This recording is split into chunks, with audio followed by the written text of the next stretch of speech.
cảm thấy thật vui và nhiều hạnh phúc đồng hành với quý vị đến với kênh Bậu Kể Chuyện Ma hôm nay. Chuyện ma, khách sạn Nha Trang, cô gái không đầu. Nha Trang, 10 giờ đêm. Mưa phùn lất phất, gió biển lạnh lẽo táp vào cửa kính xe. Nhóm 4 người, Huy, Trang, Nam và Vân, tìm đến một khách sạn nhỏ ven biển sau khi chuyến phượt dài ngày, khiến ai cũng mệt mỏi. Người đàn ông trung niên ở quầy lễ tân đưa chìa khóa mà mặt vẫn không giấu nổi vẻ lưỡng lự. Các cháu chắc chắn muốn thuê phòng 306 chứ? Còn phòng nào khác không chú? Trang hỏi. Không còn. Ông ta cúi mặt, ngập ngừng. Nhưng nếu có nghe thấy gì kỳ lạ, đừng mở tủ quần áo. Cả nhóm nhìn nhau bật cười, nghĩ ông ta chỉ đang cố dọa. Lên đến tầng 3, không gian hành lang ấm mốc, ánh đèn mờ nhạt khiến mọi thứ trở nên kỳ dị. Cánh cửa phòng 306 kéo kẹt mở ra, lộ ra một căn phòng cũ kỹ nhưng gọn gàng. Mọi thứ có vẻ bình thường, ngoại trừ chiếc tủ quần áo cũ kỹ đặt ngay góc phòng, bám đầy bụi. Đêm đầu tiên, Vân bị đánh thức bởi tiếng cộp cộp vang lên giữa đêm khuya. Cô mở mắt, nhận ra âm thanh phát ra từ bên trong tủ. Có thứ gì đó đang di chuyển bên trong. Vân kéo chăn lên, cố gắng phớt lờ, nhưng tiếng động ngày một rõ hơn. Tiếng lạch cạch, rồi tiếng gõ nhẹ như thể có ai đó muốn ra ngoài. Cô nuốt nước bọt, quay sang gọi Trang thì Trang không còn trên giường. Trái tim Vân đập mạnh, cô quờ quạng trong bóng tối. Trang, không có tiếng trả lời. Tiếng cộp cộp đột nhiên im bặt. Không gian trở nên yên tĩnh đến đáng sợ.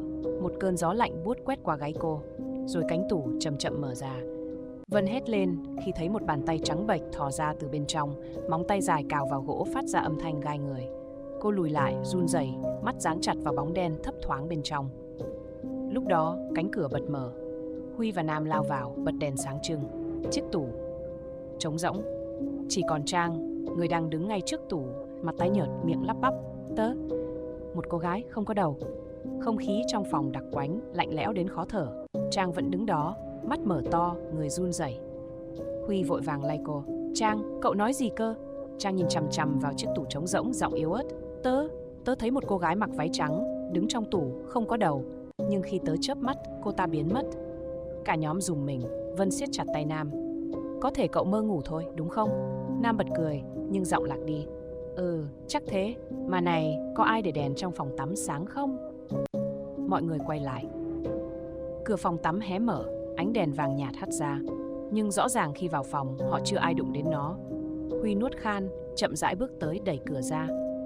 Bên trong, gương phòng tắm phủ một lớp hơi nước dày đặc, như thể có ai vừa tắm nước nóng. Nhưng điều kỳ lạ nhất là trên mặt kính có dấu bàn tay in rõ ràng. Một bàn tay nhỏ nhắn, gầy guộc, các ngón tay dài bất thường, như thể đang bấu chặt vào gương.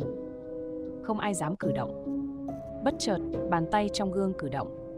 Các ngón tay chậm rãi trượt xuống, để lại những vệt nước dài. Rồi từ từ một hình bóng xuất hiện trong gương. Một cô gái với mái tóc đen dài rũ rượi, váy trắng lấm lem nước. Nhưng khi hình ảnh dần rõ hơn, cả nhóm đồng loạt nín thở. Cô ta không có đầu. Cùng lúc đó, cửa phòng tắm đột ngột đóng sầm lại. Tiếng cười khe khẽ vang lên, lanh lảnh, ma quái. Trang hét lên, kéo Huy chạy ra khỏi phòng tắm. Nam vội vàng giật mạnh cửa phòng nhưng nó không mở được. Tiếng gõ cửa vang lên dồn dập từ bên ngoài. Ai đó hay thứ gì đó đang đứng ngay ngoài cửa phòng 306. Cộc, cộc, cộc. Tiếng gõ cửa vang lên chậm rãi, nặng nề. Không ai dám nhúc nhích. Cả nhóm đứng sát vào nhau, tim đập thình thịch. Là ai đó trong khách sạn chăng? Nam lắp bắp nhưng chính cậu cũng không tin vào lời mình nói. Huy siết chặt nắm đấm, tiến đến cửa, ghé mắt nhìn qua lỗ nhòm. Bên ngoài hoàn toàn trống rỗng. Nhưng khi cậu định quay lại, một con mắt bất ngờ mở ra ngay sát lỗ nhòm, trợn trừng nhìn thẳng vào cậu. Huy hét lên, ngã ngửa ra sau. Cùng lúc đó, đèn phòng nhấp nháy liên tục rồi vụt tắt, căn phòng chìm trong bóng tối. Không gian đặc quánh, chỉ còn tiếng thở gấp gáp của 4 người. Rồi, một tiếng rít khe khẽ vang lên. Trả đầu lại cho tôi. Giọng nói khàn đục như từ thế chết, cõi chết, vang vọng khắp căn phòng. Vân run rẩy bật đèn pin điện thoại. Ánh sáng yếu ớt dọi vào chiếc gương đối diện giường ngủ. Và rồi, tất cả chết sững. Trong gương, 4 người họ vẫn đứng đó. Nhưng ngay phía sau có một bóng trắng lờ mờ. Một cô gái mặc váy trắng, tóc xõa dài che hết mặt, đứng bất động. Nhưng điều kinh hoàng nhất, cái đầu của cô ta bị lệch sang một bên, chỉ còn dính lại trên cổ bằng vài mảng da mỏng manh. Cô ta từ từ ngẩng lên, đôi mắt đen sâu hoắm nhìn chằm chằm vào nhóm bạn qua tấm gương. Trả đầu lại cho tôi. Chiếc gương bất ngờ rung lên dữ dội.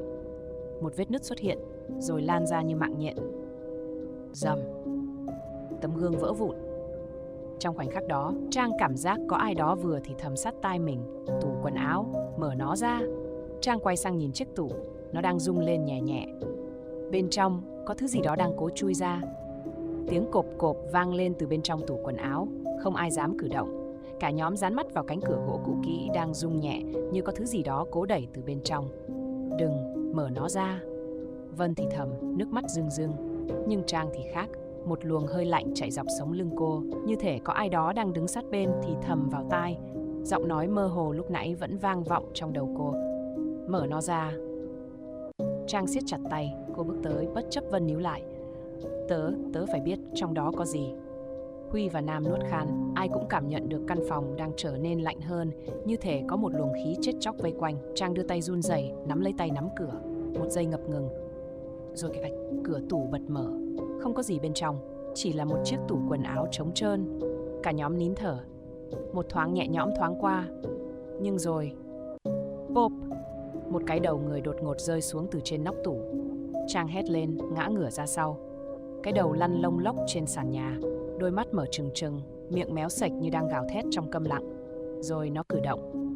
Chậm rãi, run rẩy, cái đầu lăn về phía Trang. Cả nhóm hoảng loạn bò lùi lại. Nhưng cái đầu đột nhiên dừng lại ngay trước mũi giày của Trang. Trong khoảnh khắc im lặng đến nghẹt thở, một giọng nói rợn người vang lên từ hư không. Các người không được phép rời khỏi đây. Cánh cửa phòng khách sạn rầm một tiếng, tự động khóa chặt. Cả nhóm bị mắc kẹt. Và cái đầu từ từ nở một nụ cười quái dị. Không ai kịp phản ứng.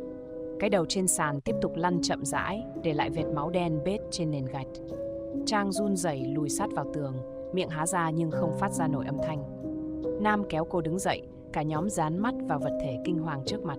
Rồi, bộp, một tiếng động khác vang lên. Ngay trong chiếc tủ quần áo mà Trang vừa mở, một đôi chân không đầu đổ ập xuống sàn nhà. Chúng đứng đó run rẩy như thể đang tìm kiếm thứ gì đó, rồi cử động. Hai chân loạng choạng bước tới, va vào đồ đạc như một con rối bị cắt dây. Cái đầu lăn lóc trên sàn cũng đột nhiên dừng lại. Nó từ từ xoay về hướng hai chân, rồi nhảy chồm lên. Cả nhóm hét lên khi chứng kiến cái đầu tự gắn lại vào thân xác, nhưng khớp nối vặn vẹo, méo mó khiến gương mặt cô gái biến dạng đến đáng sợ. Vân hoảng loạn đập mạnh vào cửa phòng. Có ai không? Làm ơn mở cửa đi. Không có ai trả lời. Chỉ có bóng dáng ma quái đang đứng dậy. Cô ta quay mặt về phía cả nhóm, mắt trắng dã, làn da nhợt nhạt với những vết rách như bị xé nát. Rồi cô ta lao tới. Huy vội chộp lấy cái ghế gần đó, ném thẳng vào cô ta. Rầm, bóng trắng văng ra, đập mạnh vào tường, nhưng ngay sau đó cô ta biến mất. Căn phòng chìm trong im lặng, hơi thở cả nhóm vẫn dồn dập. Họ nhìn quanh, không thấy cô gái đâu nữa. Biến mất rồi, Nam lắp bắp. Nhưng đúng lúc đó, Vân cảm nhận được một bàn tay lạnh lẽo đặt lên vai mình. Cô đông cứng, rồi giọng nói thì thầm bên tai cô. Ta vẫn ở đây. Cơ thể Vân cứng đờ.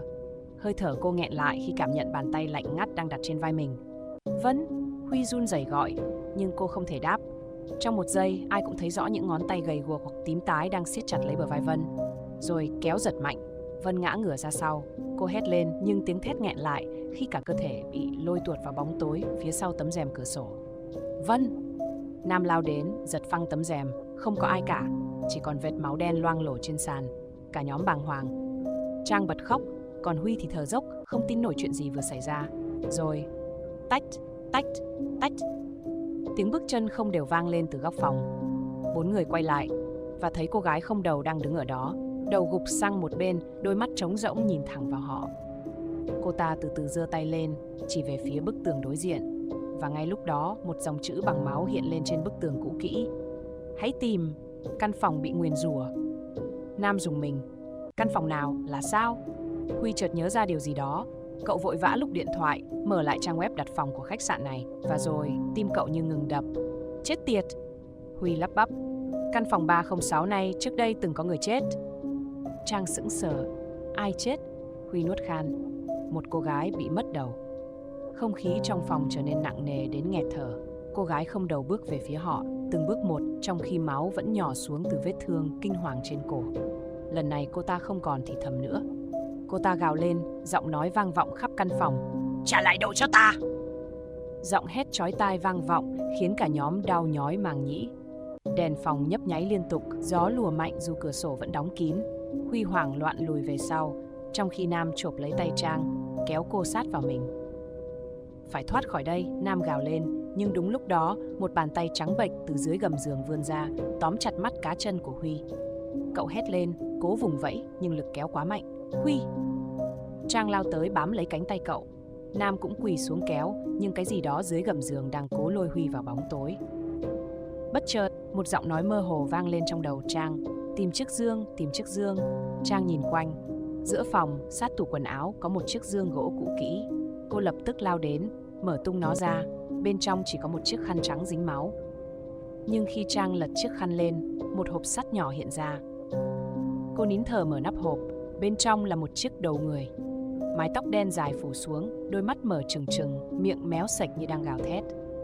Cùng lúc đó, bàn tay dưới gầm giường buông thả Huy và cậu ngã nhào xuống sàn. Cô gái không đầu đứng lặng một chỗ, run rẩy như thể bị điều gì đó thu hút. Rồi cô ta chậm rãi đưa tay về phía chiếc đầu. Trả lại đâu cho ta? Trang nuốt khan. Cô từ từ đưa chiếc đầu về phía cô gái, tim đập thình thịch. Nhưng đúng lúc đó, cánh cửa phòng mở tung. Một luồng gió lạnh thốc vào và có thứ gì đó khác đang chờ sẵn bên ngoài. Cánh cửa mở tung. Bên ngoài, một bóng đen cao lớn đứng chờ sẵn. Đôi mắt đỏ rực, khuôn mặt méo mó, gương miệng ngoác đến mang tai. Cô gái không đầu lập tức lùi lại, run rẩy. Mày không được rời khỏi đây. Giọng trầm khàn rợn người vang lên. Rồi, bóng đen lao tới, cướp lấy chiếc đầu trong tay Trang. Soạt, mọi thứ chớp tắt. Cả nhóm choáng váng. Khi họ mở mắt ra, căn phòng trở lại bình thường. Không có máu, không có xác chết. Chỉ có chiếc dương trống rỗng và một dòng chữ mới khắc trên tường. Lời nguyền chưa kết thúc.